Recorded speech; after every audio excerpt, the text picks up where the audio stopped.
কিছু দাদা দাদির অভিযোগ, আপনি দেখবেন ঘরে যদি 3টা 4টা ভাই থাকে,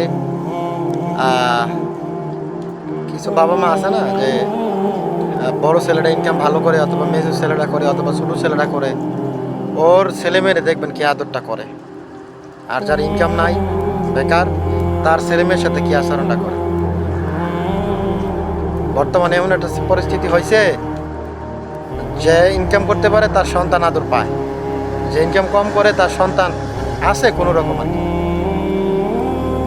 কোলে লইতেছে, কাছে যাইতেছে। মানে যে ছেলে ইনকাম করে, অর্থাৎ বড় ছেলে হোক ছোট ছেলে হোক, ধরে নেন বড় ছেলে, দেখবেন আপনি বড় ছেলের নাদিনাত করে কীভাবে আদরটা করে, মাথায় নিয়ে রাখে।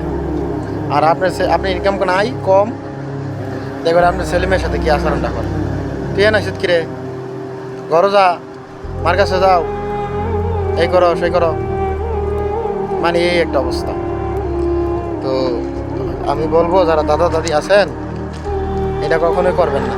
এটা বাচ্চার মধ্যে এটা হবে, বাচ্চার মধ্যে একটা ভাইলেন্স মানে তৈরি হবে। কীরকম?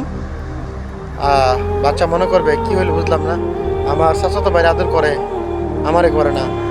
মানে আপনার প্রতি আস্তে আস্তে আর মহাব্বতটা উঠে যাবে। বাচ্চারে কুশিক্ষা দেওয়া যাবে না, বাচ্চাকে বোঝাইতে হবে যে আমরা তোমার সর্বোচ্চ ভালোবাসি। সেজন্য বাচ্চা মহাব্বত করবে, সবাইকে শিখবে, শিক্ষণীয় ব্যাপার আছে। এজন্য বাচ্চাদেরকে অবহেলা করেন না, বাচ্চাদেরকে ভালোবাসতে শিখেন। আপনার নাতি হোক, আপনার ছেলে হোক মেয়ে হোক, বাচ্চাদেরকে একটু সময় দেন। ঠিক আছে, ভালো থাকেন। আসসালামু আলাইকুম।